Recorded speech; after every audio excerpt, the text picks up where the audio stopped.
Silent, ready, 10 second.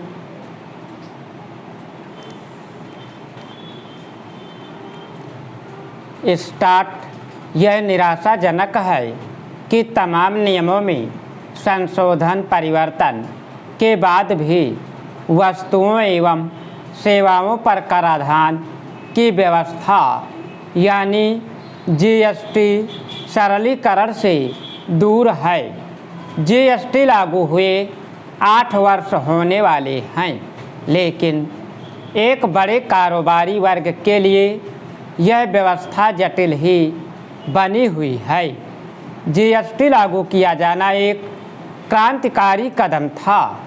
इसी लागू करते समय यह माना गया था कि इससे एक और जहां टैक्स चोरी पर लगाम लगेगी, वहीं कारोबारियों को लाल फीताशाही से मुक्ति मिलेगी। दुर्भाग्य से अभी तक ऐसा नहीं हो सका है और यह कहना भी कठिन है कि निकट भविष्य में ऐसा हो जाएगा।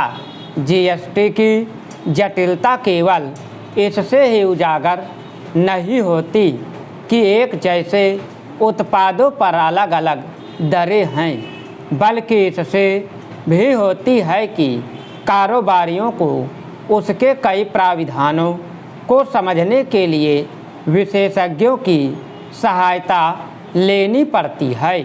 इससे उनके समय और धन की बर्बादी तो होती ही है, उनका सुख चैन भी छीनता है। इससे वे हतोत्साहित होते हैं और जीएसटी के पचड़े में पड़ने से बचते हैं।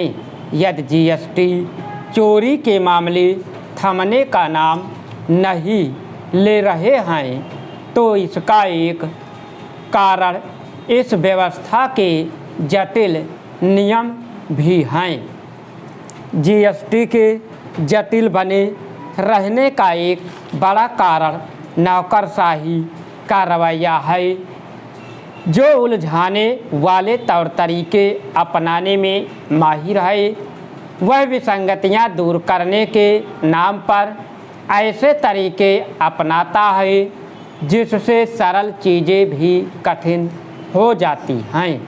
लगता है कि बीते वर्षों में जीएसटी में जो सैकड़ों सुधार किए गए, उन्हें अपनाते समय कारोबारियों से विचार विमर्श करना आवश्यक नहीं समझा गया, या फिर उनके सुझावों को महत्व ही नहीं दिया गया। यह समझा जाए तो बेहतर कि कराधान की कोई भी व्यवस्था जब जटिल हो जाती है तो लोग उसके दायरे में आने से बचना पसंद करते हैं। वादा यह किया गया था कि जीएसटी के तहत कारोबारियों को केवल अपनी बिक्री का विवरण देना होगा, लेकिन अब उन्हें तमाम तरह की जानकारी देनी पड़ती है और यदि भ्रम पैदा करने वाले नित नए नियमों के कारण तनिक भी हेरफेर हो जाए तो वह उनके लिए आफत बन जाती है। यहीं से भ्रष्टाचार के लिए गुंजाइश पैदा होती है और टैक्स चोरी के रास्ते खुलते हैं। आखिर इसका क्या औचित्य कि यदि कोई कारोबारी किसी दूसरे से माल खरीदे और दूसरा समय पर जीएसटी रिटर्न ना भरे तो पहले वाले का इनपुट टैक्स रिटर्न फंस जाए। यह तो करे कोई और भरे कोई वाला मामला है। सरकार इससे संतुष्ट हो सकती है कि जीएसटी से प्राप्त राजस्व बढ़ रहा है, लेकिन कारोबारी उसमें संतुष्ट नहीं। इसके अतिरिक्त जनता के लिए भी यह समझना कठिन है कि इस व्यवस्था से उसे क्या लाभ मिला। यह प्रश्न भी अनुत्तरित है कि जीएसटी स्लैब कब कम होंगे। राष्ट्रपति डोनाल्ड ट्रंप के युद्ध विराम कराने के दोनों प्रयासों को लेकर यूरोप, पश्चिम एशिया और एशिया प्रशांत क्षेत्र में अमेरिका के मित्र देश गहरी चिंता में हैं। युद्ध विराम के जरिए शांति स्थापित कराने की ट्रंप की बेताबी किसी को बुरी नहीं लगती, लेकिन इस व्यग्रता के लिए वह जो कीमत चुकाने को तैयार हैं उसकी वजह लोगों की समझ से परे हैं। गाजा में वह फ़लस्तीनियों और उनके देश के अस्तित्व को संकट में डालकर और दुनिया का विरोध और निंदा झेलकर भी प्रधानमंत्री नेतन्याहू को खुली छूट देने को तैयार हैं, ताकि नेतन्याहू खुद को और अपनी सरकार को बचाए रख सके। यूक्रेन में वह उसकी 20% ज़मीन पर कब्जा किए बैठे पुतिन पर ज़मीन वापस करने और हमलों से किए विनाश की भरपाई का कोई दबाव डाले बिना युद्ध विराम कराना चाहते हैं। यह भी संभव है कि वह पुतिन की इस शर्त को मान ले कि यूक्रेन को ना तो कभी नाटो की सदस्यता मिलेगी और ना उसकी रक्षा के लिए नाटो की सेना वहां जा सकेगी। हो सकता है कि इसके लिए यूक्रेन की जनता की राय लेने की रस्म भी निभाई जाए, जिसमें रूस को भी खेलने की पूरी छूट मिले। अरब और खाड़ी देशों में ट्रंप की गाजा नीति का विरोध करने की हिम्मत नहीं नजर आती। हमास और हिजबुल्लाह की कमर टूटने और सीरिया में असद सरकार के पतन के कारण ईरान भी चुप है। हालांकि उसने ट्रंप की शर्तों पर परमाणु समझौता करने का प्रस्ताव ठुकरा दिया है, लेकिन ट्रंप यमन के हूतियों की कमर तोड़ने की मुहिम छेड़कर उस पर भी दबाव बढ़ा रहे हैं।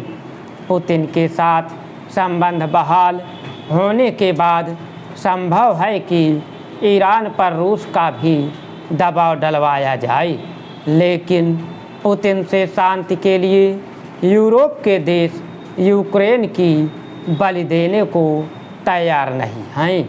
हंगरी, सर्बिया, स्लोवाकिया और बुल्गारिया जैसे कुछ यूरोपीय देश रूस के साथ शांति की हिमायत करते हैं, परंतु तभी तक जब तक उन्हें नाटो का संरक्षण प्राप्त है। रूस की सीमा से लगते फिनलैंड और पोलैंड जैसे देशों और पश्चिमी यूरोप के देशों को पुतिन के इरादों पर भरोसा नहीं है। उधर जर्मनी ने रक्षा खर्च बढ़ाने के लिए अपने संविधान में संशोधन किया है। ब्रिटेन, फ्रांस, इटली, स्पेन और स्वीडन हर देश नाटो के बजट में अपना योगदान और रक्षा खर्च बढ़ाने वाला है। ब्रिटेन और फ्रांस के परमाणु कवच को यूरोप के देशों के लिए उपलब्ध कराने पर भी विचार हो रहा है, ताकि अमेरिका के परमाणु कवच पर निर्भरता को कम किया जा सके।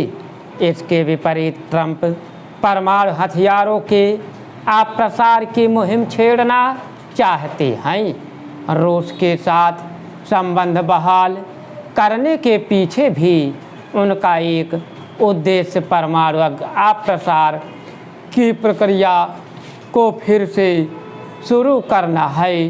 ट्रंप का कहना है कि वह चीन, भारत, पाकिस्तान और इजरायल जैसी अन्य परमाणु शक्तियों को भी अप्रसार वार्ताओं में शामिल करना चाहते हैं। हालांकि वह जिस तरह के युद्ध विराम कराना चाहते हैं उनका असर ठीक इसके विपरीत होता दिखता है। यूक्रेन पर हमला होने का सबसे बड़ा कारण यह है स्टॉप। अगर तुम लोग नए हो तो सब्सक्राइब करो, वो जो लाल वाला बटन है उसके साथ सूर्य नमस्कार करो या फिर अनुलोम विलोम, मुझे नहीं पता, बस क्लिक हो जाना चाहिए। अब